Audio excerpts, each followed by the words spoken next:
What's up everyone, welcome back to a brand new video. During the last part, we saw the beginning of the Buu saga, and now we're gonna head deeper into it. In the last part alone, there was a lot of crazy stuff that happened, especially with people like Kame. Today's gonna get even more wild, as we finish off this arc and the Z portion of the story. What's gonna happen going forward? Well, stick around to see. For this video, we'll set a like goal of 2,500 likes. If we hit that, I'll continue with another part to the series. Anyways, let's pick up from here. We start off out in space. The Saiyans sense something weird happening. They sense a really strong malicious power, and they sense Kakarot? Wait, what's going on Earth? Of course they did know that things were happening before. I mean, look at what happened with Cell after all. But they haven't really sensed anything since, and now it's this. They have no clue what's going on here, and they still don't really know what happened beforehand. After Cell absorbed them and they were revived, they don't know the conclusion to that battle, if there even was one. Maybe this is related to that. Maybe Cell is still out there, and this may be a chance for them. It's a shot at revenge. Now that they're stronger, they can go to Earth, find Cell and fight him, if he's still alive. That's what it feels like. I mean, from what they're sensing, it's a really strong power. And this will be a great opportunity. Give him payback for what he did to them. Ever since they died before, they've been training. They don't know who brought them back or how, but now that they sense his evil, they assume that things are going bad, and they might want to help out. Back on Earth, Roshi's in the fight too. Of course, he can't really do too much against Buu in terms of power, but he does have a suggestion. He wants to try the Mafuba. It might kill him, he knows that. But it would be worthwhile, because if he does it, well, Buu will surely be sealed away. Oh, that's a good plan. They actually didn't even think about that, especially Kakarot. He says he'll do it. He might be able to survive from it. But first of all, he does need to learn it. Oh yeah, he forgot. He doesn't even know it. But then another fighter butts in. It's Kame. He says that he'll do it. He can actually replicate this pretty easily. And with his newfound strength, this is something that he could definitely pull off. It's gonna be tough, but maybe this is gonna be a great way to defeat Buu. If this works out, well, they won't even have to worry about him. He asks Shin for some help. Shin creates a container out of Kachin as Kame goes up to Buu. He prepares the Mafuba, ready to perform it, and he knows that this is gonna work. But then he's hit by a beam of energy from Buu. Buu doesn't even wait around. He watches Kame doing this and he doesn't know what's going on, so he decides to stop it. Kame is turned into candy, shocking everyone as they watch this. Buu then goes up to him trying to eat him, but then Kakarot jumps in the way, protecting the piece of candy. He doesn't know if Kame is still alive as candy, but it seems like he is. He's still sentient, which is weird. He's talking even though he's still a piece of candy. So at least he's okay, and maybe Shin and Kibito can help reverse this. But first, they do need to defeat Buu. Alright, looks like they're gonna have to go back to Kakarot's plan. He will have to learn the Mafuba. And they're also gonna have to protect Kame, so they'll take him with them. But what are they supposed to do? I mean, he's still gonna need some time to learn it. He needs at least a day or two. Wait, if he needs at least a day or two, he knows the perfect place of where to go to. If they can go to the Room of Spirit in time, that'll be perfect. Although, it's gonna be tough. They still can't hold off Buu. They need to get an opening, a way for them to actually get to the Room of Spirit in time and make sure that Buu doesn't follow them. They're only gonna need a few minutes up there, that's it. But the issue is Buu himself. Even if Gohan's here alongside all the other fighters, it's not enough strong people to hold Buu off. Or at least that's what they think. Soon enough, they sense 3 powers closing in. That feels familiar, and they remember what it is. As they're holding off Buu, Kakarot recognized these powers. There's no way. Is that Raditz, Vegeta, and Nappa? And sure enough, it is. As they're fighting Buu, they see a flash of light. Raditz dashes in Super Saiyan. Another flash of light, Vegeta, and then one more, Nappa. They've all joined the battle, all in Super Saiyan 2, which interests Kakarot. Wow, what perfect timing. He's glad to see them again and see that they're okay, and they smile too. Glad to see everyone here. Raditz even comments on everything. Kakarot's definitely grown a lot stronger too. So is his nephew and seemingly his other nephew, which he didn't know he had. And his sister-in-law too, of course.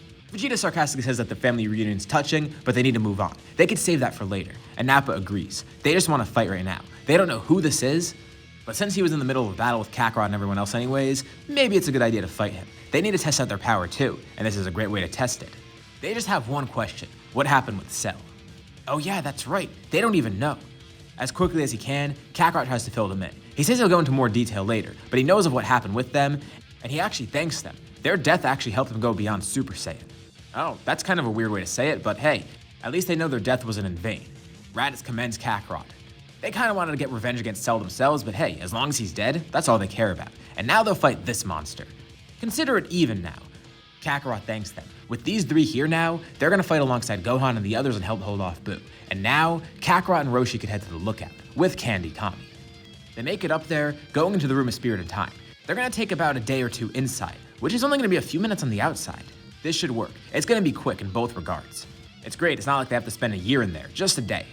They head in, and a few minutes pass on the outside, everyone continues holding off Boo. They know they can't defeat him, and the Saiyans are amazed. The power of this guy, and the regeneration, his abilities, it's all so weird, fighting an opponent like this. They were fighting this guy this entire time? This is what they sensed? Well, it makes sense. They felt it all the way out in space, where they were, far away from Earth. Of course, they left a few days ago to get here, because they sensed this energy. They even sensed beforehand, Kakarot going Super Saiyan 2, everyone showing off their powers during their training. They've been meaning to go to Earth for a while, and it's good timing. Had they left any later, they wouldn't have made it to Earth. There would have been nothing left here. But again, they're gonna have to save that trip for later. Right now, they just need to hold off this monster, whatever he is and whoever he is. Boo is getting more and more angry as the fight goes on.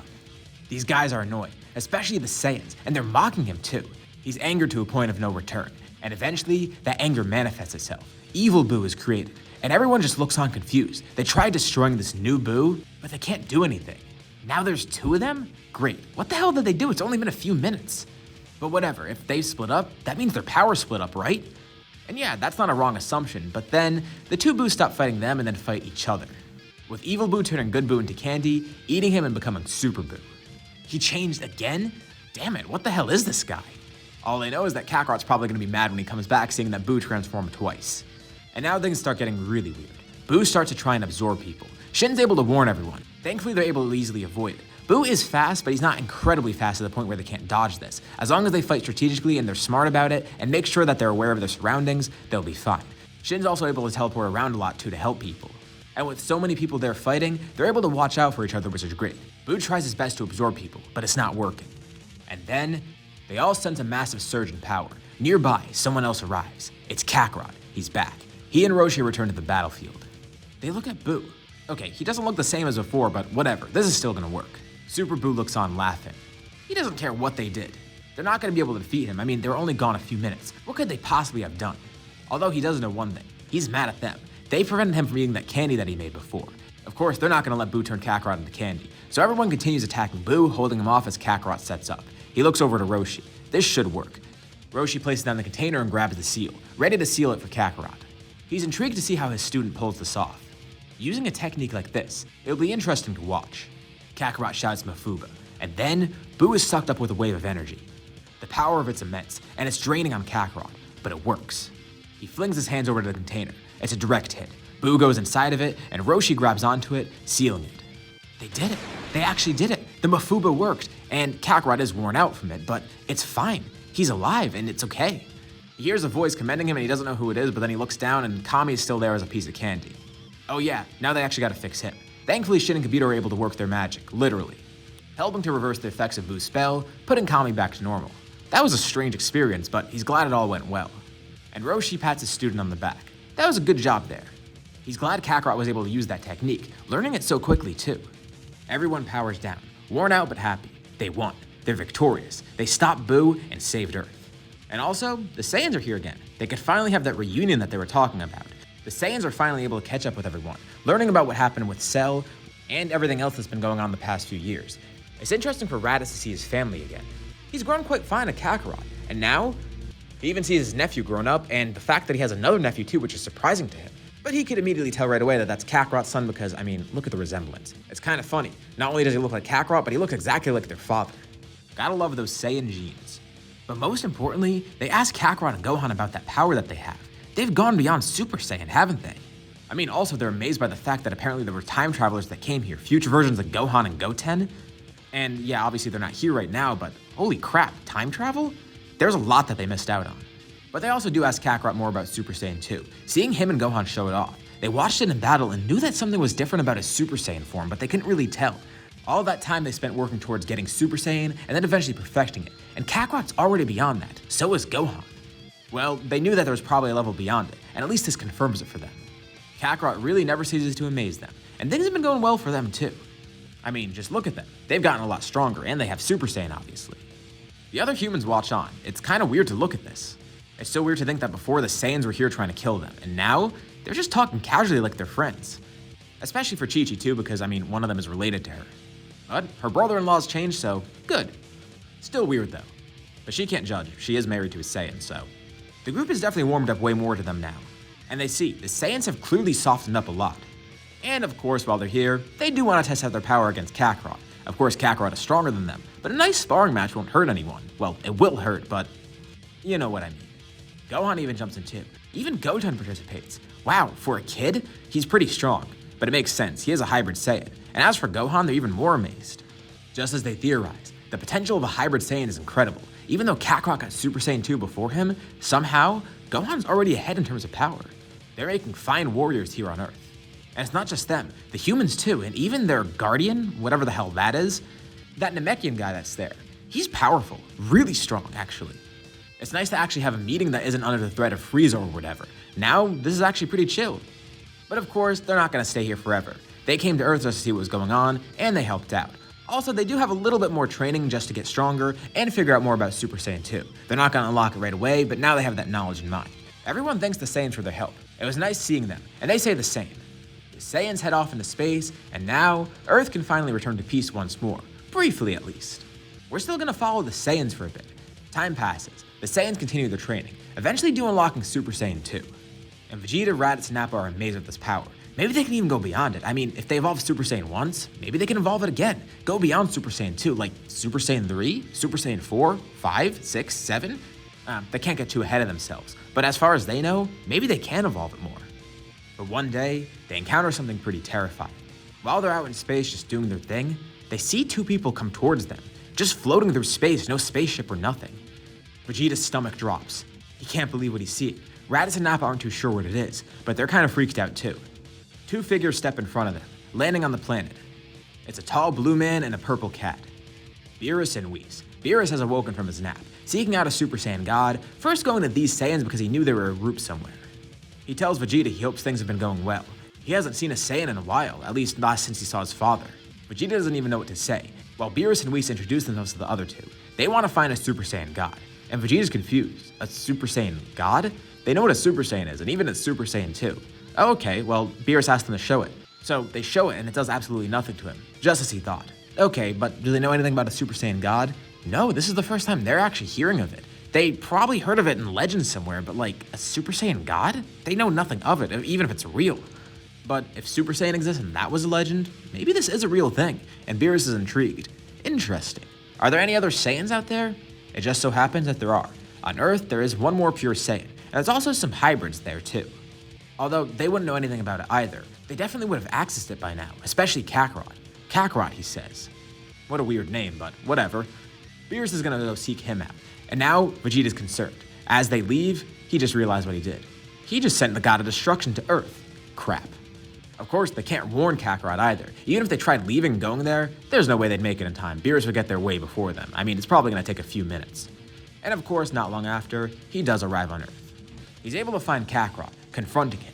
Kakarot's just confused. A god of destruction? He didn't even know these existed. He knew of the Kais, and Beerus is surprised. The Kais were here? Yeah. He tells him all about Majin Buu and everything that's gone down. And this only piques Beerus' interest even more. This guy seems strong. Everything that he's telling him, and the fact that he's even stronger than those other Saiyans. He wants to fight. So Kakarot obliges, going Super Saiyan 2, but beyond that, there's not much else he can do. I mean, he's strong, yeah, definitely by mortal standards, but Beerus is still not really too impressed. It's definitely not the power of a Super Saiyan god. But maybe it's like Vegeta said. Vegeta, he met with him? Oh yeah, just a few minutes ago. A few minutes? He made it across the universe that quickly? Well, yeah, he's a god of destruction and this guy's an angel. Crap, what the hell did Kakarot just stumble upon? The rest of the group joins him too, with Gohan and Goten even being filled in as well. So if Super Saiyan was a legend and Super Saiyan God is a legend, maybe that one is also true. But they don't know how they would get it after all. Kame then butts in. Maybe he could help. Besides just him training, he's also been doing other things too, trying to gain more knowledge. He's been studying the Namekian Book of Legends, going between Namek and here. They didn't even know about this place, that's crazy. But Kame actually has a copy of the book with him. This knowledge could be useful after all. Maybe there's something in here, and of course there is, something about a Super Saiyan god. Thankfully he had a copy of this book on Earth, which is great. And they figure out about the ritual and such. Oh, this isn't a problem. Whis leaves for a few minutes, then coming back with Vegeta, Nappa, and Raditz. He's not necessarily sure if they're right for the ritual, but it's at least worth a try. Now they have 6 Saiyans, but who's gonna become the Super Saiyan god? Naturally, they choose Kakarot. So a pretty odd ritual is done. Goten, Gohan, Nappa, Raditz, and Vegeta join hands, channeling their energy into Kakarot. All of them transform into Super Saiyan, and Kakarot feels that power within him. And something strange happens, an evolution. He becomes a Super Saiyan god. And Beerus looks on pleased. He smiles. This is where we'll leave off for now. So what did you guys think about this part? Or what do you think is going to happen next time? Leave your thoughts and suggestions in the comments below. I'll be sure to check them out to see what you guys think.